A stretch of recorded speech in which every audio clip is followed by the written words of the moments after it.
So this movie was shot in Utah. Is that where you were? Yeah, we filmed. They wanted it to look like the San Fernando Valley of Los Angeles. And so they chose Utah? Well, because the San Fernando Valley now is skyscrapers, and everywhere you look, it doesn't look the same. So they went to Utah, and it had just a nice old school looking valley. I think there's probably rebates and things that you get for filming there. So they doubled their money, and just shot there. And so you shot there. Is that where you first met your castmates in Utah? Or no, what? So I was the last one cast. It was kind of a wild casting process. They originally were going to cast this movie with like 6 and 7 year olds, but they were too young, and they actually cast a whole team of 6 and 7 year olds. Of 6 and 7 Maybe year it was olds? 7 and 8, but it was too young for all this stuff we were saying. It felt wrong. It felt weird. And so then they recast it. I was the last one. We played baseball. We had a little baseball camp in LA for 2 weeks, and then off to Utah. So that's where you met all of your castmates and cast members for the first time. Was at a baseball camp. I had one audition, and they said, "We love you. You don't have it. You need to get along with the other guys. You're going to meet them all tomorrow." I went out and met them.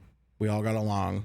I was bigger than them, so I forced them to get along nicely with me. done. Yeah. And then we just were off to baseball camp for 2 weeks, and because Mike Vitar, he played high school ball, and I've played baseball my whole life, so I'm halfway decent.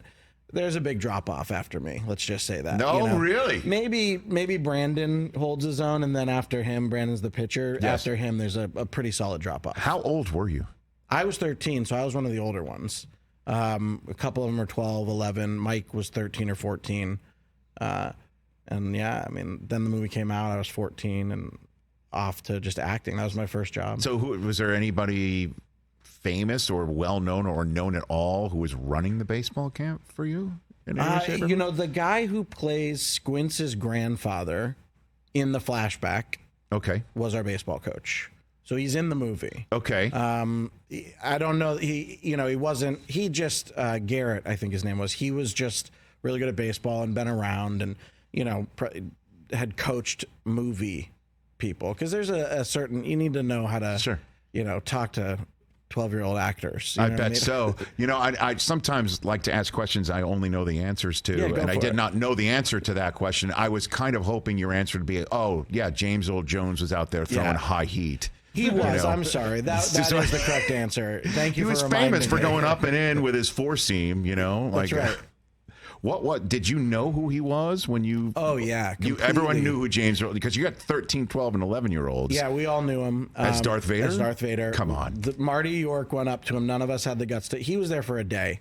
And he had this huge trailer, and he's larger than life, and he's famous James Earl Jones. We're all like speechless, and he was so cool. But we also were all supposed to have a scene with him, and the director changed it to just having Scotty Smalls and Benny in the scene with him. So we didn't even act with him. We just, I think, he looked at us and laughed in one scene. So none of us had the guts to talk to him. Marty York goes up to him and goes, "Sir, I hear you're James Earl Jones," or something like that. Yeah. Or you know that he said, "You were Darth Vader in Star Wars," and he looked at him and said, "No, I am your father." That was it. Wow. That was it. That was the only time any of us talked to him. And I mean, come on. Yeah. Awesome. It was pretty great.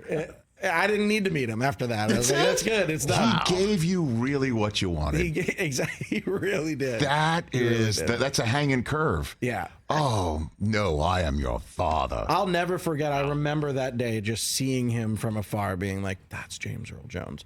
Field of Dreams had already come out. You'd seen him in plenty of movies. And then, of course, knew him as that voice. And it was the perfect age because you're about to be a teenager who doesn't love Star Wars. And that's Darth freaking Vader. Obviously, that's, by the way, is it kind of like saying Joe DiMaggio was Mr. Coffee? You kind of forget, he was kind of a great baseball player. But he was Mr. Coffee. But obviously Darth Vader is iconic. Catch the Rich Eisen Show every single day on the Roku channel, 12 to 3 Eastern, for free.